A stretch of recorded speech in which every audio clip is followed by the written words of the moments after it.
ఇది చెప్పి ఆయన 5 సంవత్సరాలు అయింది.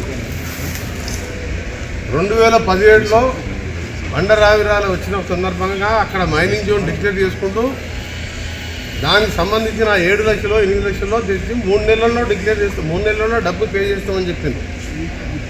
5 సంవత్సరాలు దాటిపోయింది. అక్కడ ఎమ్మెల్యే మంచిరెడ్డి కిషన్ రెడ్డి, బూర నరసయ్య గౌడు, జిల్లా మంత్రి మహేందర్ రెడ్డి కూడా నాకు చెప్పినారు ఎమ్మడే ఇచ్చేస్తా ఉన్నారు. ఉప్పల్ బగాయిలో 12 ఏళ్ల కింద మిగిలిపోయిన దాన్ని ఇచ్చిండ్రు. మరి బండరావిరాల చిన్న రావిరాల వాళ్ళు ఏం పాపం చేసిండ్రు? వాళ్ళు తెలంగాణ పుట్టలేదా? వాళ్ళు పేదోళ్ళు కాదా? వాళ్ళ దళితులు బలహీన వర్గాల వాళ్ళు లేదా? వాళ్ళు ఆ భూమి ఆధారపడి ఎప్పుడో వెనకడ కాంగ్రెస్ ప్రభుత్వాలు ఉన్నప్పుడు అసైన్ చేసిన ల్యాండ్స్ ఉన్నాయి, పట్టా ల్యాండ్స్ ఉన్నాయి. దానికి ఇచ్చే కంపెన్సేషన్ ఇవ్వకపోగా ఈరోజు దాదాపు 40 క్రషర్లు.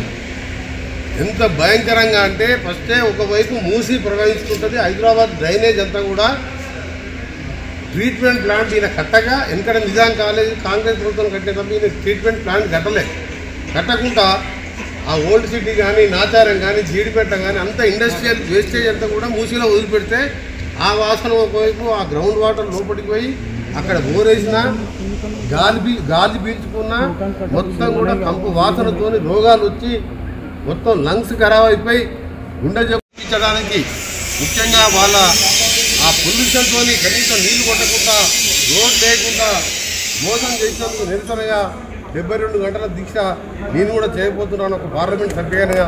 ఎందుకంటే నేను కూడా ఓపిక పట్టి ఇక యుద్ధం మొదలు పెడతాం. ఇక న్యాయంగా యుద్ధం మొదలు పెడతాం, శాంతియుతంగా ఉద్యమం చేపెడతాం.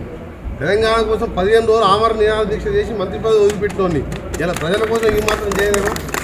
అందుకనే కేటీఆర్ గారు ఇప్పటికైనా మీడియా ద్వారా మీరు తెలుసుకొని కలెక్టర్ గారితో కూడా మాట్లాడి మీరు కంపెన్సేషన్తో పాటు కంపెన్సేషన్ పక్క ఊర్లో ఎట్టించిండో ఆ విధంగా పెంచే విధంగా అక్కడ మైనింగ్ జోన్ కూడా క్రమంగా తగ్గించుకుంటూ దూర ప్రాంతాలకు చుట్టుపక్కల గ్రామాలు లేని దగ్గర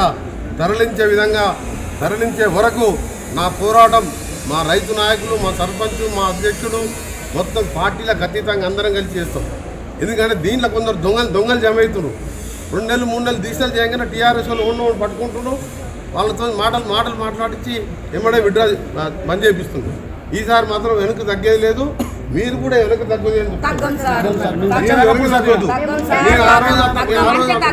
ఆ రోజు దగ్గర వచ్చి కూర్చొని నేను డ్రైవర్లను దింపి 2 దెబ్బలు కొట్టి అన్లోడ్ చేయించి మొత్తం రోడ్డు మీద నేను కంకర వాపస్ చూపిస్తే నేను అట్లా పోయిందో లేదో 3వ రోజు మీరు బంద్ చేసిన దీక్ష.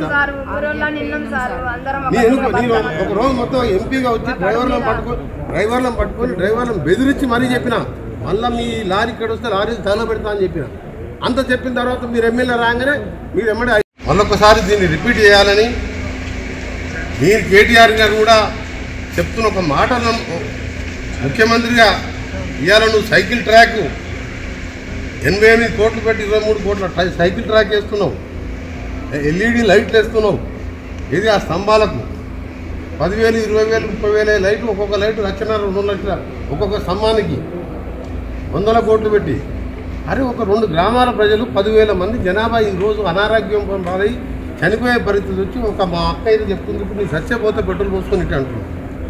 ఇది మీకేమైనా న్యాయమేనా?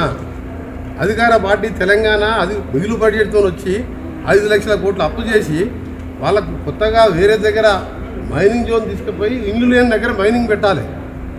మళ్ళీ తీసుకొచ్చి ఫార్మాసిటీ అని మా నెత్తిన పెట్టి 17,000 ఎకరాలు జబర్దస్త్గా రైతులని పోలీసు వాళ్ళని పెట్టి మళ్ళీ భూములు ఉంచుకొని ఇక్కడ కంపెనీ చేస్తున్నాం.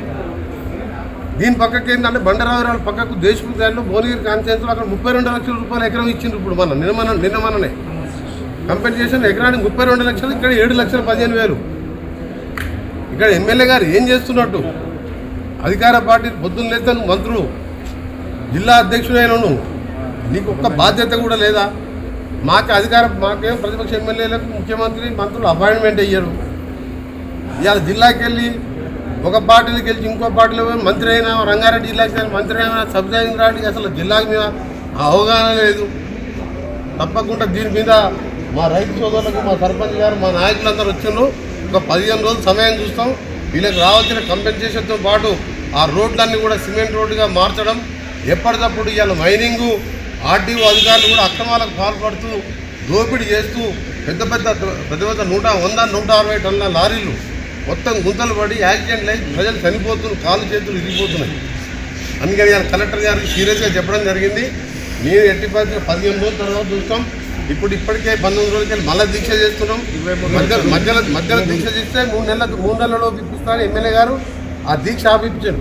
ఆ రోజు నేను కూడా పోయి ఒక రోజంతా అక్కడనే ఉండి లారీలన్నీ కూడా దించిపించినాం. లారీలలో ఉన్న కంకర అన్లోడ్ చేసినాం. 3 నెలలు అంటే నమ్మినాం. అదే మాకు ఓపిక నశించింది. 5 ఏళ్ళు దాటిపోయింది. అందుకనే 15 రోజులు అంటే ఇవాళ 6వ తారీఖు అంటే కరెక్టు 15 రోజుల లోపల మా రైతులకు అక్కడ న్యాయం జరగకపోయి దాంతోపాటు కంపెన్సేషన్ కూడా పెంచకపోతే 21 తారీఖు 22 తారీఖు మా నాయకులు కూర్చొని డిసైడ్ చేస్తారు. ఆ రోజు నేను కూడా వరుసగా 3 రోజులు అంటే 72 గంటల పాటు నిరాహార దీక్ష చేయబోతున్నాను అక్కడ. హాయ్ ఫ్రెండ్స్, మా టుడే టుమారో యూట్యూబ్ ఛానల్ చూస్తున్నందుకు చాలా థ్యాంక్స్. మరిన్ని లేటెస్ట్ వీడియోస్ కోసం వెంటనే సబ్స్క్రైబ్ చేయండి. అలాగే ఈ బెల్ ని కూడా రింగ్ చేసేయండి.